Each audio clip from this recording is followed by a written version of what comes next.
반갑습니다. 우리가 지난 시간에 하나님의 존재에 대해서 좀 살펴보았는데요. 지난주의 내용을 잠깐 한번 정리를 한번 해보면, 첫 번째는 무엇인가 하면 하나님은 스스로 계신 분이다 라고 이렇게 말씀드렸습니다. 뭐냐면 원인 중에 원인이다 라는 겁니다. 이 세상에 있는 모든 것들은 다 무엇인가에 의해서 존재하는 그런 자이지만, 하나님은 그런 존재에 의해서 존재되시는 분이 아니라 그 전부터 이미 계신 분이다, 근원이다 라고 이렇게 말씀드렸습니다. 그리고 두 번째는요, 이런 근원이신 분이 하나님의 존재는요, 하나님의 말씀이신 하나님이시다 라고 이야기했습니다. 구약의 전체적인 내용을 여러분들이 한번 훑어보시면 아시겠지만, 모든 것은 하나님의 말씀으로 시작하여서 모든 언약으로 이루어져 있고, 그 언약이 이 모든 말씀 가운데 하나님의 말씀을 따르는 자는 하나님의 뜻을 행하는 자이고, 그렇지 않은 자는 하나님께서 멸망시키는 그런 일들이 구약의 전체적인 흐름 속에서 나타나고 있습니다. 요즘 새벽 설교를 하고 있는데요, 역대상 속에서도 그것이 너무나 분명하게 드러나고 있고, 하나님의 말씀 가운데 서게 되면 하나님께서 승리를 주신다거나 하나님께서 놀라운 이끄심이 있다거나 이런 일들이 벌어진다는 거예요. 그런데 그렇지 않은 말씀 가운데 벗어나는 일들을 행하게 되면 어떤 일이 벌어지냐? 멸망하게 되고요, 그리고 지게 되고요, 이런 일들이 발생하게 된다는 거예요. 그런 말씀, 구약에 있는 말씀이 어떻게 됐습니까? 우리 가운데 실질적으로 오셨고, 신약 가운데에 말씀으로 오신 그 예수 그리스도를 우리가 믿음으로 말미암아 우리는 그 놀라우신 은혜 때문에 구원의 은혜를 입게 되었음을 말씀하고 있는 것이죠. 그리고 그 실체이신 그 말씀이신 그 예수 그리스도에게 우리는 온전히 순종할 때, 그 말씀대로 우리들이 하나하나 걸어갈 때 우리에게 정말 놀라우신 은혜를 베풀어 주시는 겁니다. 마지막으로는요, 하나님의 존재는 빛이라고 했습니다. 다른 것 아닙니다. 오직 예수 그리스도이시죠. 예수님은, 하나님은 이 세상을 창조하실 때, 이 세상을 창조하실 때, 말씀으로 창조하실 때 첫째 날 이 빛이 있으라 라고 하시면서 이 빛을 창조하셨습니다. 네 번째는요, 이 빛에 대한 광명체를 하나님이 만드셨어요. 그런데 이 첫째 날에 있던 이 빛도, 이 광명체로부터 나오는 그 빛도, 이 하나님은, 이 예수 그리스도는 이 모든 것이 아니라는 겁니다. 그 근원적인 분, 그 모든 것을 만드신 분이라고 이렇게 이야기하고 있습니다. 그래서 그 안에는 생명이 있다. 그분으로 모든 것을 말씀하시면 다 모든 것이 살아나는 놀라운 은혜의 역사가 있다 라는 것을 우리들에게 이야기하고 있다라는 것이죠. 오늘은요, 그 생명 대신 그 빛을 전하는 자에 대해서 구체적으로 한번 살펴보고자 하는데요. 첫 번째, 우리는 빛을 전하는 요한에 대해서 조금 살펴볼 것이고요. 두 번째는 빛을 영접하는 하나님의 이 자녀에 대해서 살펴볼 겁니다. 그리고 마지막으로 이 하나님의 자녀의 놀라운 이 권세에 대해서 한번 살펴보고자 합니다.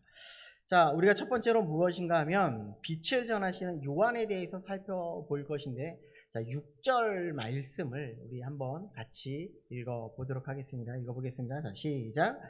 하나님께로부터 보내심을 받은 사람이 있으니 그 이름은 요한이라. 아멘. 요한은 누구일까요? 요한이라는 이름은 정말 많이 있습니다. 우리 유초동부에도 김요한이라고 있습니다. 자, 요한이라는 이름이 있는데, 요한이라는 뜻은 무엇인가 하면 여호와께서 은총을 베푸셨다라는 의미입니다. 여호와께서, 하나님께서 이 사람에게 은총을 베푸셨대요. 이것이 요한의 의미입니다. 그런데 하나님은요, 요한을 통해서 이 은혜를 그냥 본인만 가지고 사랑하는 자가 아니라 이 세상 가운데 전해주길 원하셨다. 요한을 통해서 그것을 원하셨다는 거예요. 그러면 어떤 은혜를 그렇게 부어주시길 원하셨을까? 6절 초반절에 보니까 이렇게 되어 있어요.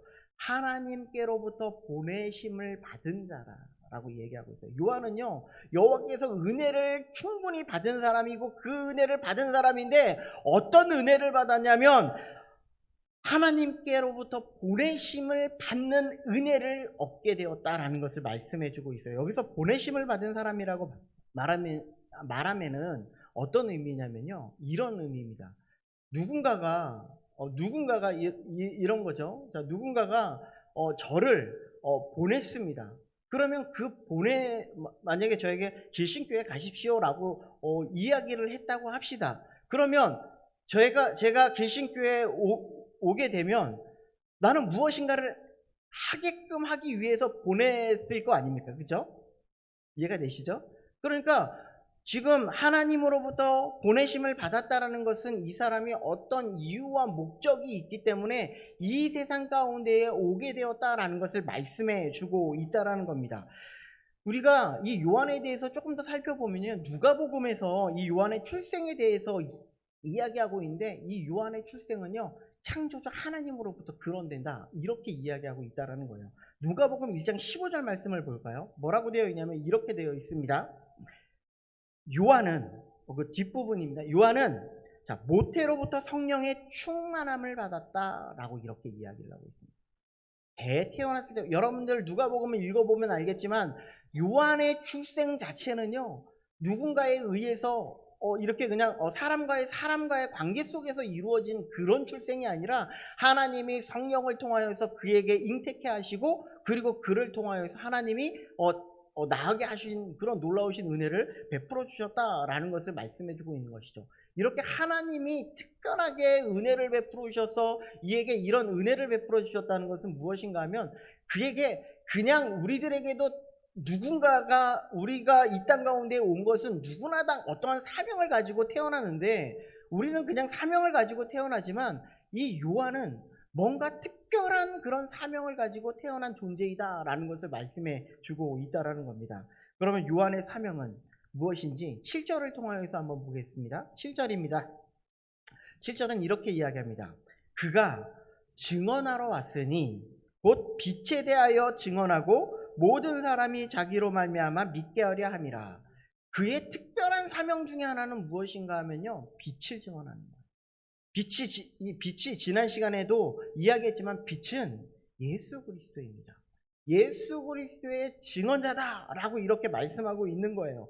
모든 사람으로 하여금 또한 이 예수 그리스도를 알게 하기 위해서 지금 요한을 보냈다는 것을 말씀해 주고 있다는 거예요. 세례 요한은요 예수 그리스도를 증언하는 증언자입니다.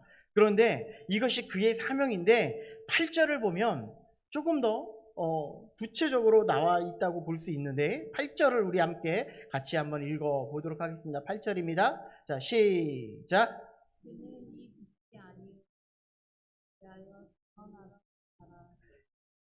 이 빛에 대하여 증언하러 온 자다라고 이렇게 이야기합니다. 많은 사람들이 세례 요한을 무엇이라고 생각하신지 아십니까? 우리는 이건 나중에 보시겠지만 요한복음 1장 20절과 21절 말씀에 보니까 요한에 대해서 뭐라고 사람들이 생각했냐면, 혹시 저 사람 그리스도 아니야?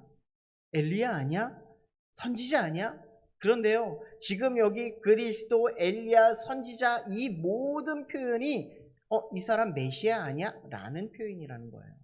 그러니까 지금 나는 아닙니다, 나는 아닙니다, 나는 아닙니다 이렇게 이야기를 하시는데, 사람들의 생각 속에서는 지금 이 세례 요한을 뭐라고 이야기하고 있냐면 그리스도 메시아라고 생각했다는 거예요. 그렇게 생각을 하고 지금 있었는데, 그래서 요한은 분명하게 얘기하는데 나는 빛이 아닙니다 라고 이렇게 이야기하는 것이죠.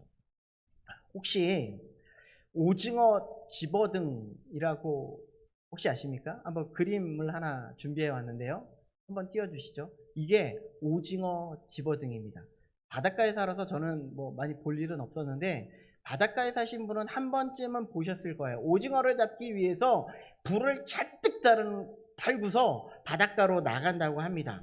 한밤중에 오징어 배에 불을 환하게 밝히면 어떤 일이 발생이 되냐면, 오징어를 잡는 원리가, 이 빛을 환하게 밝히면 지금 밤인데 빛을 환하게 밝혀서 낮이라고 착각을 하게 된다는 거예요. 그렇게 되면 오징어가 활동하게 되고 이 밝은 빛으로 몰려들어서 이 오징어를 잡게 되는 원리라고 합니다. 그런데 실질적으로, 그래서 저도 찾아봤습니다. 그런데 실질적으로 오징어는요 낮에 빛이 아주 밝을 때 깊은 바닷속으로 들어간대요. 그럼 뭔가가 좀 잘못됐죠? 그럼 깊은 바닷속에 들어가 있으면은 이 오징어가 먹이를 먹기는 먹어야 되잖아요. 그죠? 그러니까 먹기를 먹어야 되는데 이 밤에 이 오징어 집어등을 환히 밝히면 플랑크톤이 그쪽으로 모이게 된다고 하더라고요. 그래서 그 플랑크톤이 모이게 되면 오징어들이 그것을 잡아먹기 위해서 올라온대요.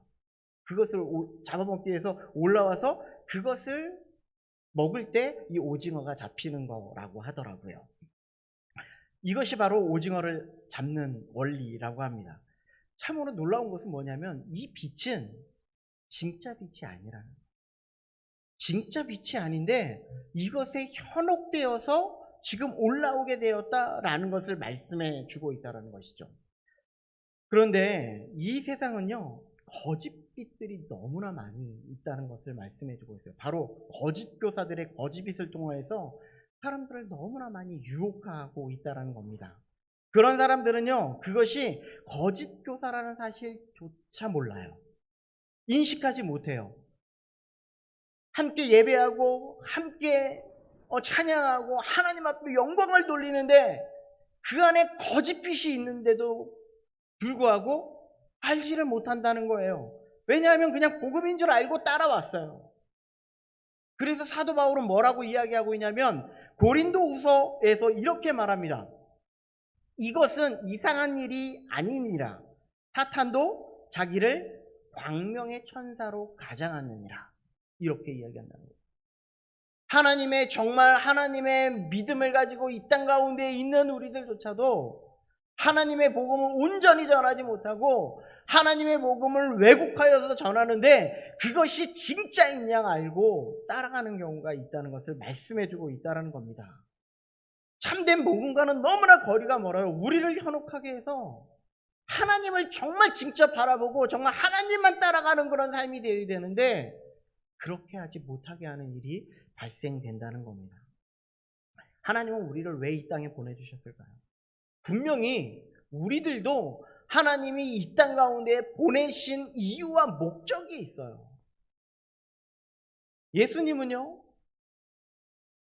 제자들에게 마지막으로 그들에게 당부하면서 부탁하는 이야기가 있었는데 그 이야기가 무엇인가 하면 사도행전 1장 8절 말씀에 보니까 오직 성령이 너희에게 임하시면 너희가 권능을 받고 예루살렘과 온 유대와 사마리아와 땅끝까지 이르러 내 증인이 되라 라고 이렇게 말씀하고 있다는 거예요.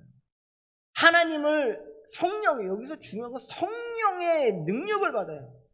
성령이 우리에게 임하시면 우리가 성령을 가지고 하나님의 뜻에 따라서 하나님의 소명을 품고 살아가는 우리들에게 증인된 삶을 살아야 됩니다 라는 것을 말씀해주고 있다는 것이죠.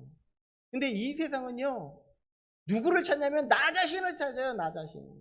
내가 최고인 양 그렇게 살아가라고 그렇게 이야기하고 해요. 그런데 성경은 그렇게 이야기하고 있지 않다는 거예요. 우리는 증인된 삶을 살아가야 됩니다. 이것이 우리에게 소명입니다. 우리의 사명입니다. 이것을 알고 우리가 살아갈 이유가 있다는 겁니다. 그러기 위해서 우리는요, 빛에 대해서 이 빛이 어떤 빛인지 분명하게 알고 잘 판단하여서 우리가 그것을 온전히 믿는 믿음 가운데 살아가야 된다라는 것을 말씀해 주고 있어요. 그럴 때에 이 믿음 가운데 설 때 우리는 어떻게 되냐면요, 하나님의 자녀라는 칭호를 얻게 된다는 거예요. 그것이 지금 오늘 보려고 하는 두 번째라는 거예요. 빛을 아는 자, 하나님의 빛을 바르게 알고 고백하는 자, 그 사람이 하나님의 자녀라는 겁니다. 구절을 한번 볼 텐데요.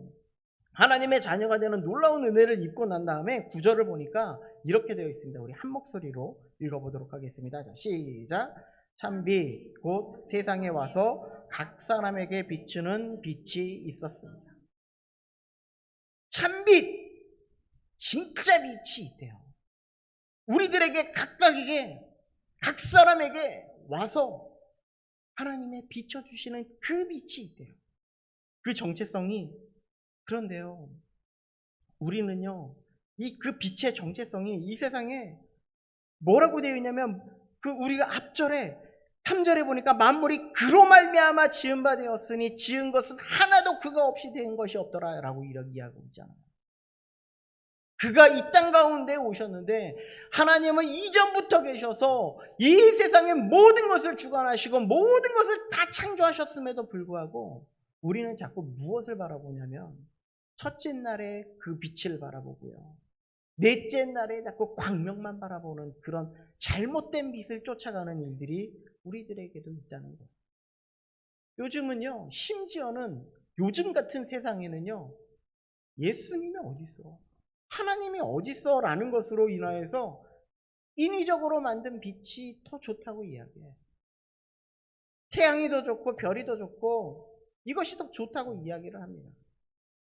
그래서 진짜인 빛을 알려고 하지 않는다는 거예요. 이런 죄악된 세상 가운데 하나님께서는 정말 나를 좀 알려야 되겠다. 이 빛을 여러분들에게 정말 내가 좀 소개해야 되겠다라고 그것을 작정하시고 보내신 분이 바로 예수 그리스도라는 거예요. 그래서 11절을 세번역 성경으로 한번 보면 이렇게 되어 있습니다. 11절 세번역 성경으로 같이 읽어보겠습니다. 자, 시작. 그가 자기 땅에 오셨으나 그의 백성은 그를 맞아들이지 않았다. 이 세상은요, 내 것이냐 우리가 취하고 살아가죠? 아니에요. 우리의 것이 아니에요. 그가 자기 땅에 오셨다. 이 모든 것은 하나님의 것이라는 거예요. 하나님의 땅에 우리에게 하나님께서는 우리를 이 땅 가운데에서 대리통치자로 보내주셨는데 우리들이 하나님을 알지 못하고 하나님을 자꾸 외면하고 하나님을 자꾸 버리니까 예수님이 이 땅 가운데 오셔서 나를 좀 알라고 이 땅 가운데 오셔서 정말 자기를 드러내 보여주셨어요. 그런데 그분을 알지 못해요. 그분을 받아들이려고 하지 않아요.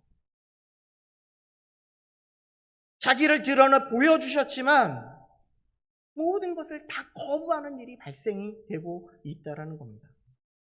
그래서 호세아 선지자가 뭐라고 이야기합니까? 내 백성이 지식이 없어서 망하는도다. 하나님을 알지 못해서 망한대요. 하나님을 외면해서 망한대요.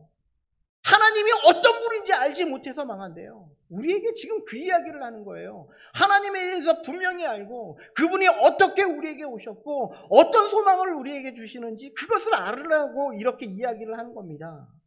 그럴 때에 그분을 우리가 분명히 알 때에 어떤 일이 발생될까요? 12절에 보니까 영접하는 자, 곧 그 이름을 믿는 자들에게는 하나님의 자녀라는 이름을 주는 거예요.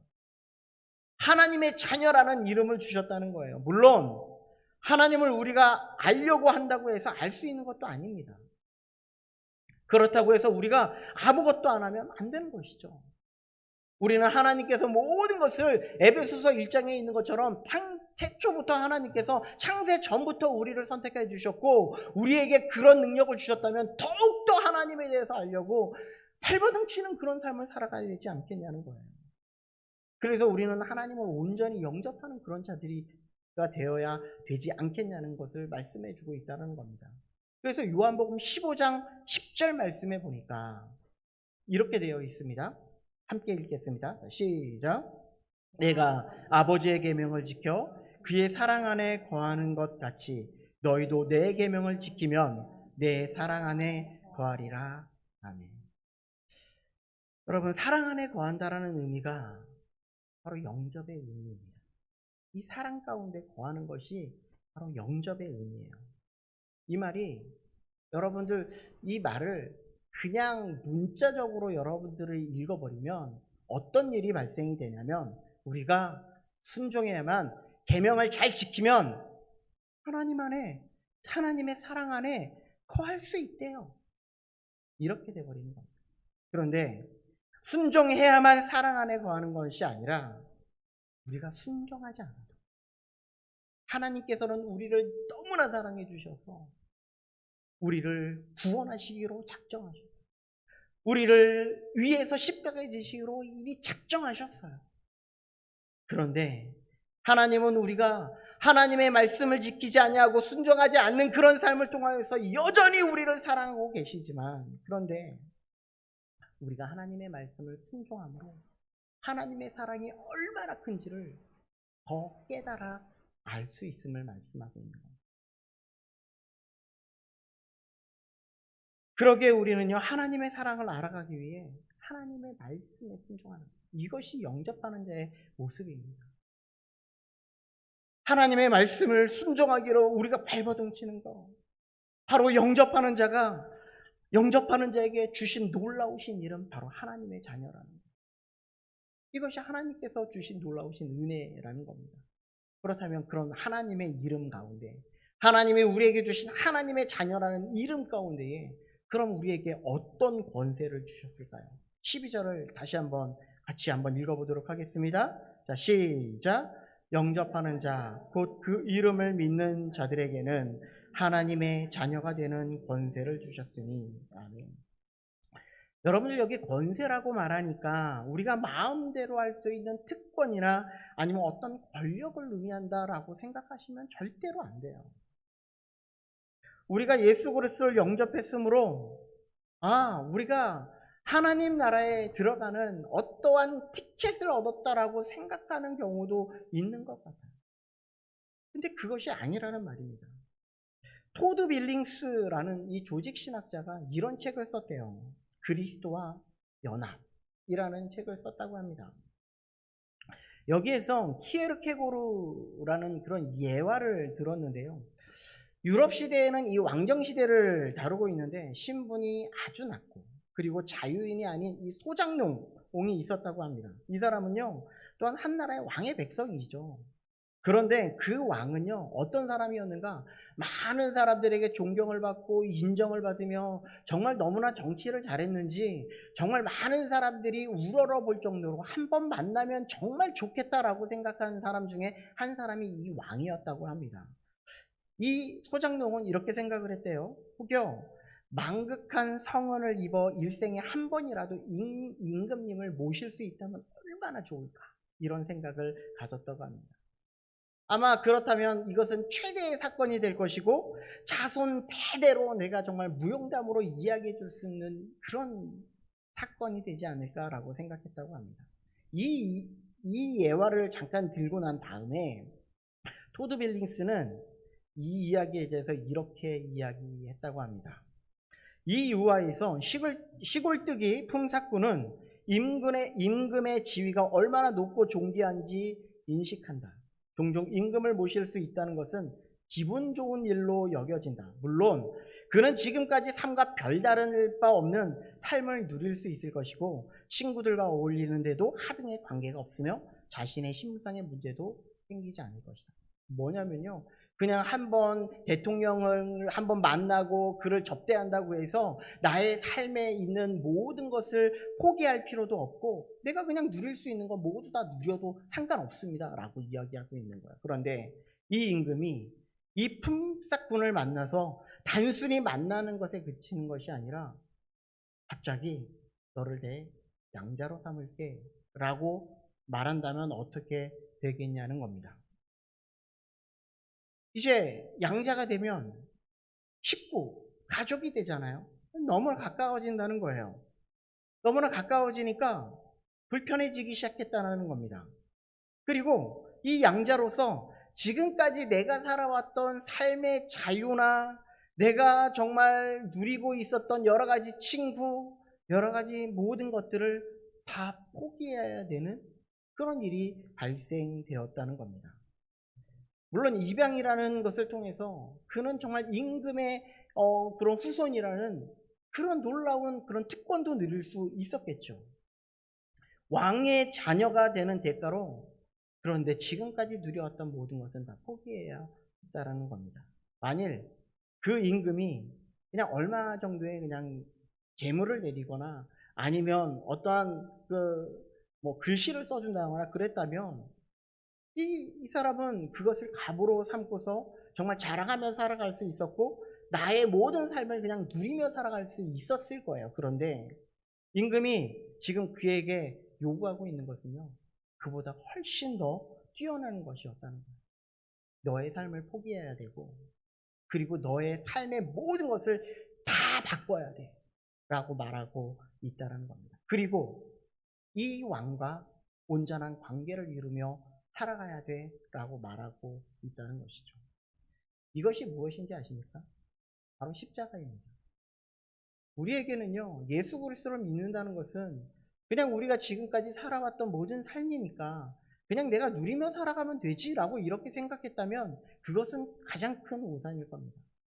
우리가 모든 것을 다 포기한다는 이 십자가의 이 따름, 제자도는요, 내가 정말 예수님을 위해서 무엇인가를 포기할 수 있는 것, 이것을 말할 수 있음을 이야기하고 있는 것이죠.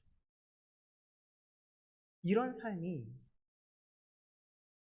하나님의 자녀된 권세라는 겁니다. 이것이 오늘 본문 14절은 이렇게 이야기합니다. 말씀이 육신이 되어 우리 가운데 거하심에 우리가 그의 영광을 보니 아버지의 독생자의 영광이요 은혜와 진리가 충만하더라. 여기에서 말씀이 육신이 된다는 것은요, 예수님이 이 땅 가운데에서 인간의 몸을 얻고 오신 이 성육신의 사건을 의미합니다. 우리들이요, 자녀된 권세, 이 하나님의 자녀된 권세의 특징 중에 하나가 무엇인가 하면 예수 그리스도의 성육신 사건을 우리들이 이해하고 알 수 있다는 거예요.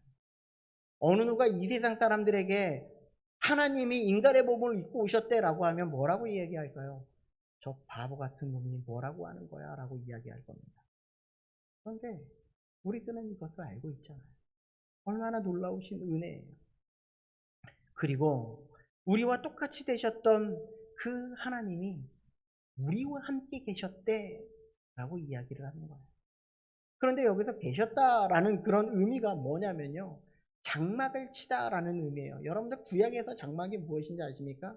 하나님이 임재하는 그런 장소였고 하나님의 뜻을 발견하는 그런 장소가 바로 이 장막이라는 거예요. 우리가 예수 그리스도를 통해서 우리는 자녀된 권세라는 것은 무엇인가 하면 이 예수 그리스도를 통하여서 우리가 하나님을 경험하고 하나님이 우리의 진정한 아버지가 되신다라는 사실을 우리들이 깨닫고 그분의 뜻을 알아. 그분이 우리에게 주셨던 놀라운 그 십자가의 은혜가 얼마나 크고 놀라운지를 깨달으면 우리가 정말 눈물로 기도하지 않을 수 없고 하나님을 위해 헌신하지 않을 수 없는 그런 놀라우신 은혜가 우리에게 있었음을 말씀하고 있다는 겁니다.